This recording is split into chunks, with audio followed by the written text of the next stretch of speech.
नजरिया चुरावल बहुत बात होला। अच्छा, इसीलिए सब पे भरोसा करना, लेकिन भरोसा तभी करना जब किसी से सच्चा प्यार हो, नहीं तो नहीं करने का। खुद से प्यार करने का, एकदम मस्त रहने का, है ना। आइए भैया, मेजर कर लीजिएगा। हाँ, आ जाओ जी। एक बहुत प्यारा सा गीत मैं चाहूंगी सुना दूं, इधर आओ। कि ए जिरौआ मिले लगा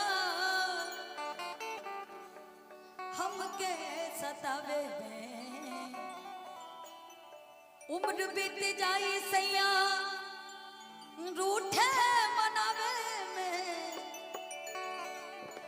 होता निधारी ना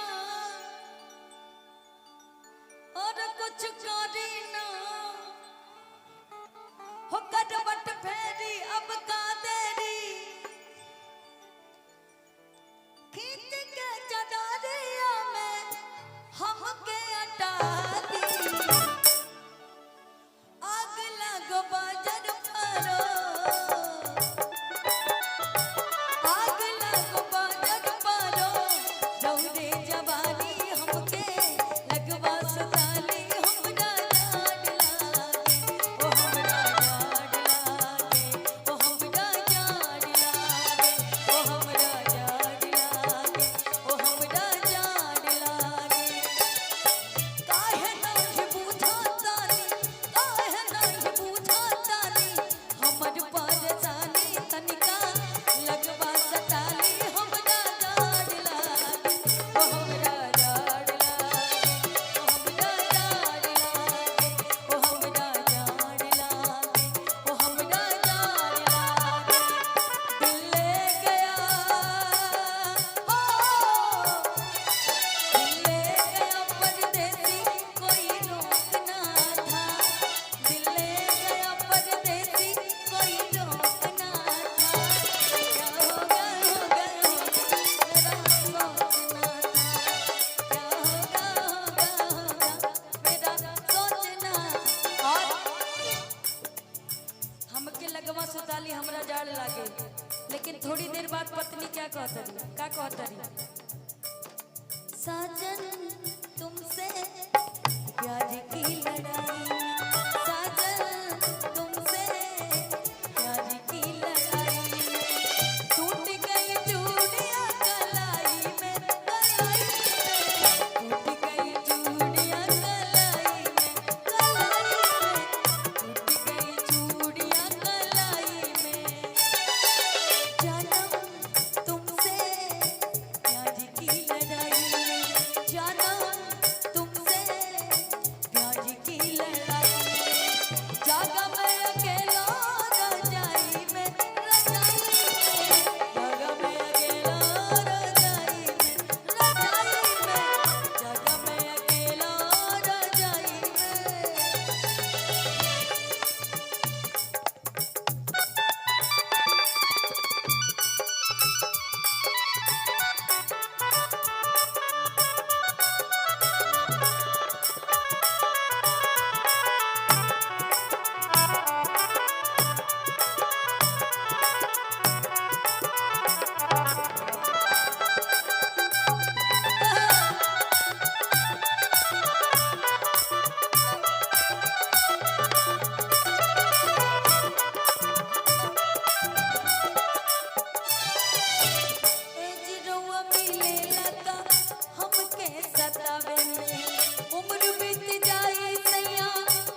चाहूंगी कि